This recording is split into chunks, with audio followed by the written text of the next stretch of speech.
In the last video, we talked about some ways to scaffold passing games with younger students. Today, we will look at how to adjust more challenging games when we're working with upper grades.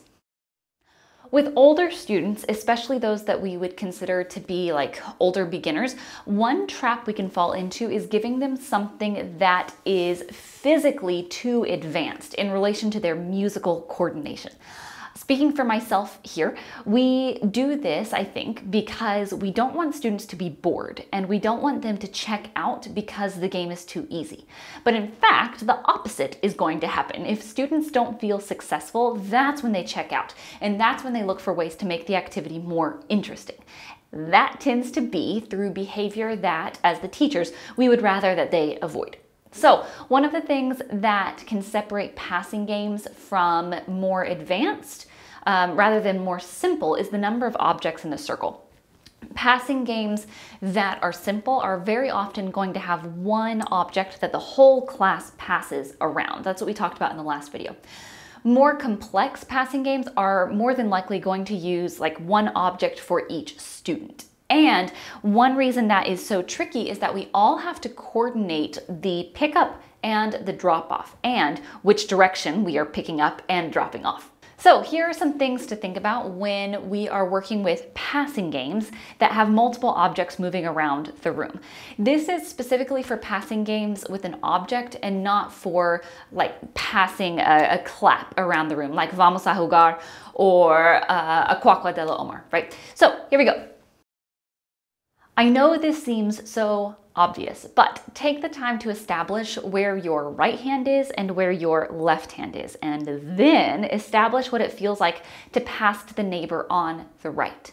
Because students are following you, if they are following you in a circle, you're going to have a few students on the other side of the room who maybe are using their right hand, but they're following you for the direction of the pass, which means they're going to cross their arm over their body and pass to the left. So even with older students, as simple as it is, take some time to review left and right because this is really visually confusing for the students on the other side of the circle.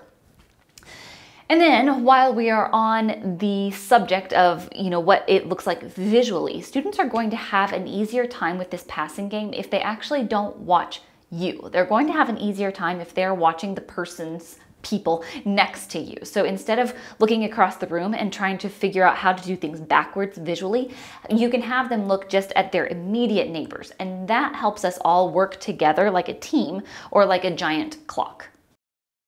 Students are also going to have an easier time when we add a verbal cue. So some options are pick up, pass, pick up, pass, or even simpler, me, you, or mine, yours.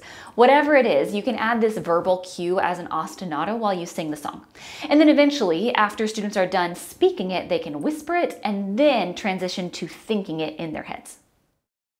In the beginning, students are going to sing the song and speak the verbal cue ostinato without any object being passed. You're just practicing the motion. And then when you see that students are successful, you can start to add in objects one by one. So to do this, you'll have a pile of erasers or cups or bean bags or whatever it is you are using next to you. And as you sense that students are ready, you can scaffold up by adding those extra objects to the circle. And then the same thing is true, but in reverse. If you notice that students are not ready to have all of those objects in the circle moving around, then as those objects get to you, you just tuck it back behind you. So it's an easy way to level up and then scaffold down. Not all passing games need to happen in a circle, especially something really complicated. If you're working on something that you think is going to be really tricky for your students, then try the passing game in a straight line before you move to a circle. That way there is absolutely no confusion about what direction to pick up and pass. You can also try students, instead of facing the middle so that everyone is seeing each other, you can have them turn to the right as if they're like lined up in a train. And then they're passing the object on the outside of the circle. So they're only worried about picking up the object and dropping it forward to the student in front of them.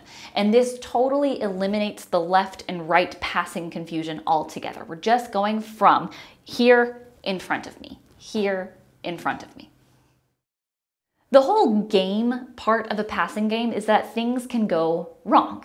And we all need to work together to help things moving smoothly. So let's make a plan for what to do when we mess up, instead of making one student panic that they have like 15 erasers in front of them and everyone's yelling at them to hurry up. Here is my recommendation.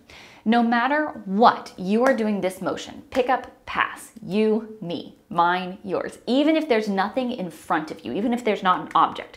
Because what happens is that the person next to you sees that you've stopped moving, and then they stop moving, and then they're surprised when the object is to them, and then everybody is behind and someone has 32 erasers, right? So instead, we're all doing this pick up, pass motion. If you don't have anything in front of you, you're dropping an invisible eraser in front of your partner. But we are all still working together like we're in a big clock. This motion continues no matter what. And if you have 32 erasers in front of you, you're just going to move them one by one. Don't grab like the whole pile. Just keep this motion going, and one by one you move the erasers off of your plate. And we'll just reset at the beginning of the next round of the game. Sometimes passing games are tricky because there are just too many people in the circle, so it's harder to reset. For this, students can come up with their own versions of the passing game in small groups, like maybe 5 or so. We don't always have to do the version that the teacher shares. And the number of students in the group will depend on your grade level. The other thing that makes this a convenient idea is that students are more likely to have buy-in in the activity if it's an activity that they've had a hand in crafting themselves.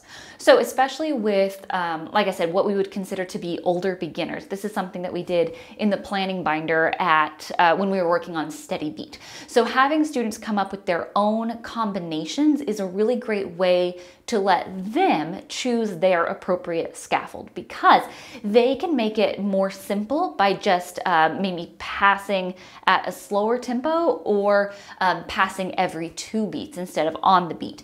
And then the other thing is they can level it up. They can scaffold up by adding things like tosses or fake passes, things like that. The very last tip is to hand it back over to the students. All of our students, and especially upper elementary musicians, are way more than capable of problem solving on their own. So if things feel really tricky, like they're not working together as a team, things are going south, instead of making the classroom a really heavy environment and getting frustrated, we can just hand the problem back over to students. So we'll ask, are we all passing to the same steady beat? No. Why do you think that is? So then we'll give students a few moments to talk, because they want to talk. And after they've talked to a partner, we can make a list together on the board. We can make a list of strategies to try. Students are the ones who know what is confusing and what's making things difficult. We just have to ask them. And then from there, they can articulate their own strategies that we probably wouldn't have come up with, or we wouldn't have clarified with the exact wording they need in order to understand. All right, moving forward, the big takeaways are that we can play the game and have fun regardless of what scaffold we're using. There are ways to back up and move forward so that students have the appropriate level of support and challenge. That's something we've talked about in previous videos. Passing games can be a lot of fun, but they are also frustrating if students are new to them. So hopefully these videos have given you a few things to add to your own list of strategies. All right, there it is. That's all I've got. I will see you in the next video, and thanks so much for watching.